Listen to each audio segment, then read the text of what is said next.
Express 18 செய்திகள் சிலவற்றை பார்க்கலாம். திருவண்ணாமலையில் அண்ணாமலையார் உண்ணாமலை அம்மனுக்கு மடாதிபதிகள் மகா ஆரத்தி எடுத்து வழிபாடு மேற்கொண்டனர். இங்குள்ள பவளக்குன்ற மடத்தில் ஆன்மீக கலாச்சாரத்தை மீட்டெடுக்கும் வகையில் அகில பாரதிய சன்னியாசிகள் சங்கம் சார்பில் மகா ஆரத்தி விழா நடைபெற்றது. விழாவில் திருப்பூர் மாவட்டத்தைச் சேர்ந்த 100க்கும் மேற்பட்ட பெண்கள் ஒன்றாக இணைந்து கும்மி ஆடினர்.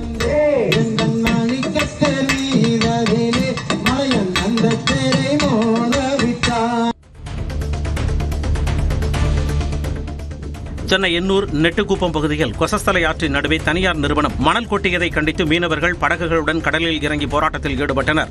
தனியார் துறைமுகத்தில் இருந்து அனல்மின் நிலையத்திற்கு நிலக்கரி கொண்டு செல்ல ஆற்றில் மணலை கொட்டி கன்வேயர் பெல்ட் அமைக்கும் பணியால் தங்கள் வாழ்வாதாரம் பாதிக்கப்படுவதாக மீனவர்கள் குற்றம் சாட்டினர். தகவல் அறிந்து வந்த காவலர்கள் பேச்சுவார்த்தை நடத்தியதை அடுத்து போராட்டம் தற்காலிகமாக வாபஸ் பெறப்பட்டது. தேனி மற்றும் பெரியகுளம் சுற்றுவட்டாரத்தில் சுமார் 1 மணி நேரம் மழை பெய்தது. அல்லிநகரம், அன்னஞ்சி, அரண்மனைப்புதூர், தாமரைக்குளம், வடுகப்பட்டி உள்ளிட்ட இடங்களில் பெய்த மழையால் வெப்பம் தணிந்து குளிர்ச்சி நிலவியது. இதனால் பொதுமக்கள், உழவர்கள் மகிழ்ச்சியடைந்தனர்.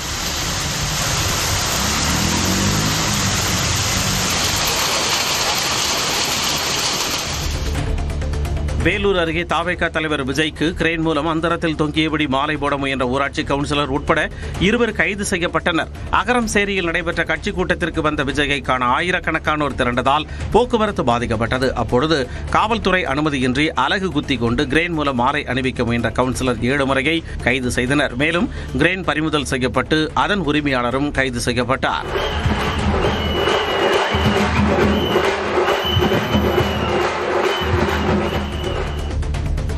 சிவகங்கையில் பரிகார பூஜை செய்வதாக கூறி 2 சிறுமிகளை பாலியல் வன்கொடுமை செய்த நபருக்கு 200 ஆண்டுகள் சிறை தண்டனை விதித்து போக்சோ நீதிமன்றம் அதிரடி தீர்ப்பளித்துள்ளது. கடந்த 2021ஆம் ஆண்டில் ராமகிருஷ்ணன் என்பவரால் பாதிக்கப்பட்ட சிறுமிகளுக்கு பால்வினை நோய் ஏற்பட்ட பிறகே இந்த அவலம் வெளிச்சத்திற்கு வந்தது. வழக்கை விசாரித்த நீதிபதி கோகுல் முருகன் சிறுமிகளை வன்கொடுமை செய்ததற்காக தலா 100 ஆண்டுகள் வீதம் மொத்தம் 200 ஆண்டுகள் கடுங்காவல் தண்டனையும் 2 லட்சம் ரூபாய் அபராதமும் விதித்தார். போக்சோ நீதிமன்ற வரலாற்றிலேயே வழங்கப்பட்ட மிக உயரிய தண்டனையாக இது கருதப்படுகிறது.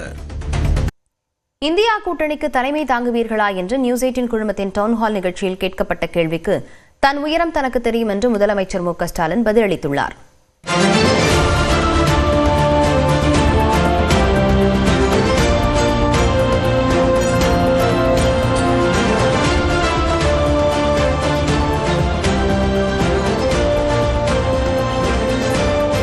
கூட்டணிக்கு நீங்க தலைமை தாங்கணும் அப்படின்னு அப்படி ஒரு வாய்ப்பு வந்தா ஏற்பீர்களா?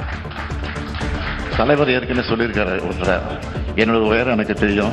2024ஆம் ஆண்டு மக்களவைத் தேர்தலின் போது பாஜக தலைமையிலான தேசிய ஜனநாயக கூட்டணியை வீழ்த்துவதற்கு காங்கிரஸ், திமுக, திரிணாமுல், உத்தவ் தாக்கரேவின் சிவசேனா உள்ளிட்ட எதிர்க்கட்சிகள் ஒன்றிணைந்து இந்தியா என்ற கூட்டணியை உருவாக்கின. ஆனால் தேர்தல் தோல்விக்கு பிறகு இந்தியா கூட்டணி மெல்ல சிதற தொடங்கியது. இந்நிலையில் இந்தியா கூட்டணியை ஒருங்கிணைக்க முதலமைச்சர் மு.க. ஸ்டாலின் தான் சிறந்த தலைவர் என்று காங்கிரசின் மூத்த தலைவர் மணிசங்கர் ஐயர் நெருப்பை பற்ற வைத்தார். இதற்கு உத்தவ் தாக்கரே உட்பட பல்வேறு தரப்பில் இருந்தும் ஆதரவு குரல்கள் எழும்பின. இந்நிலையில் சென்னை கிண்டியில் நியூஸ் 18 குழுமம் சார்பில் நடைபெற்ற டவுன்ஹால் நிகழ்ச்சியில் கலந்து கொண்டு பேசிய மணிசங்கர் ஐயர் இந்தியா கூட்டணிக்கு தலைமை ஏற்க ராகுல் காந்திக்கு பதிலாக மு.க. ஸ்டாலினை முன்மொழிந்தது ஏன் என்று விளக்கம் கொடுத்தார். நம்ம கட்சியுடைய கொள்கை மதச்சார்பின்மை மற்றும் சோசியலிசம். அதுதான் என்னுடைய கொள்கை.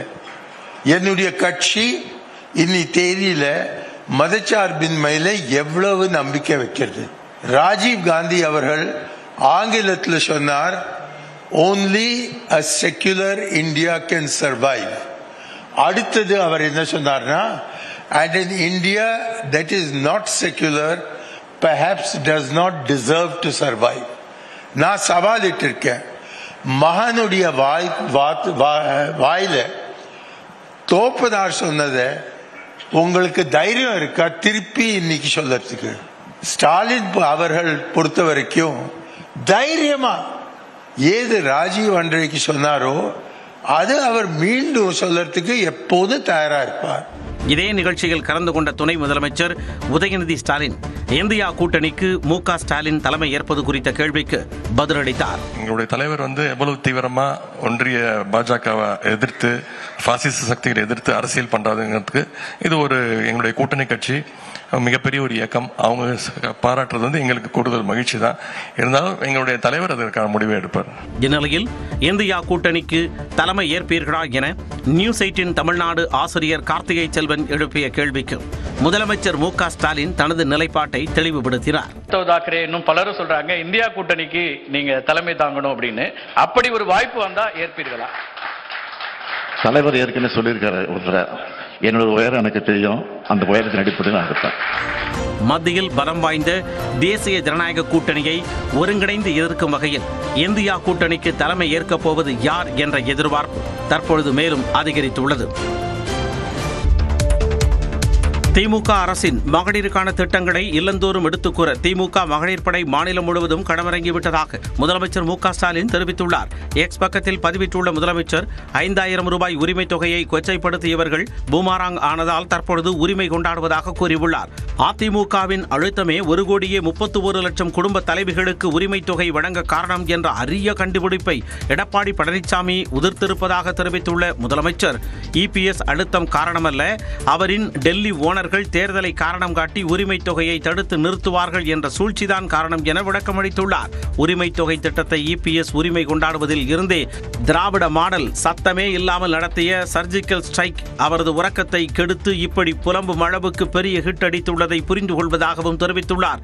காப்பி பேஸ்ட் அரசியல் என்பது காலங்காலமாக அதிமுகவின் வாடிக்கை என்பதை மக்கள் அறிவார்கள் என தெரிவித்துள்ள முதலமைச்சர் மு.க. ஸ்டாலின், விடியல் பயணம், புதுமை பெண் உரிமை தொகை என திராவிட மாடல் அரசின் மகளிருக்கான திட்டங்களை இல்லந்தோறும் எடுத்துக் கூற திமுக மகளிர் படை மாநிலம் முழுவதும் களமிறங்கிவிட்டதாக கூறியுள்ளார்.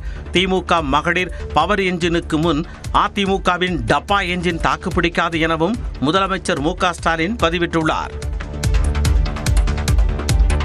அதிமுகவின் திட்டங்கள் மற்றும் அதன் பலன்கள் மீது திமுக அரசு சவாரி செய்வதாக எதிர்க்கட்சித் தலைவர் எடப்பாடி பழனிசாமி விமர்சித்துள்ளார். எக்ஸ் பக்கத்தில் பதிவிட்டுள்ள எடப்பாடி பழனிசாமி, அனைத்து மகளிருக்கு மாதம் 1000 ரூபாய் உரிமை தொகை தருவதாக 2021ஆம் ஆண்டு தேர்தலில் வாக்குறுதி அளித்த திமுக ஆட்சிக்கு வந்து 28 மாதங்கள் வரை இத்திட்டத்தை செயல்படுத்தாததை அதிமுக சுட்டிக்காட்டிய பிறகே அரைகுறையாக செயல்படுத்தியதாக தெரிவித்துள்ளார். நடைமுறையில் இருக்கும் திட்டங்களை தேர்தல் ஆணைய நடத்தை விதிகள் கட்டுப்படுத்த முடியாது என்ற அடிப்படை விதிகள் தெரிந்தும் உண்மைக்கு நெருக்கமற்ற கான்ஸ்பிரசி தியரிகளை மட்டுமே வைத்துக் கொண்டு முதலமைச்சர் மு.க. ஸ்டாலின் பூச்சாண்டி அரசியல் செய்வதாகவும் இபிஎஸ் விமர்சித்துள்ளார். மேலும் தகுதி இல்லை என ஏறத்தாழ 1 கோடி பெண்களுக்கு உரிமை தொகை மறுக்கப்பட்டுள்ளதாகவும் குற்றம் சாட்டியுள்ளார். அதிமுகவின் திட்டங்களை திமுக அரசு காப்பி பேஸ்ட் செய்வது, ஸ்டிக்கர் ஒட்டுவதாக விமர்சித்துள்ள எடப்பாடி பழனிசாமி, அதிமுகவின் திட்டங்கள் மற்றும் அதன் பலன்கள் மீது திமுக அரசு சவாரி செய்வதாக தெரிவித்துள்ளார். இல்லந்தோறும் பரப்புரைக்கு செல்லும் திமுகவின் மகளிர் படை திமுக ஆட்சி பெண்களுக்கு பாதுகாப்பான ஆட்சி என கூறி பரப்புரை செய்யுமா என வினவியுள்ள இபிஎஸ், திமுக என்னும் ஓடாத ஓட்ட என்ஜினை மக்கள் விரட்டியடிக்கப் போவதுதான் இந்த தேர்தலின் ஒரே நரேட்டிவ் என கூறியுள்ளார்.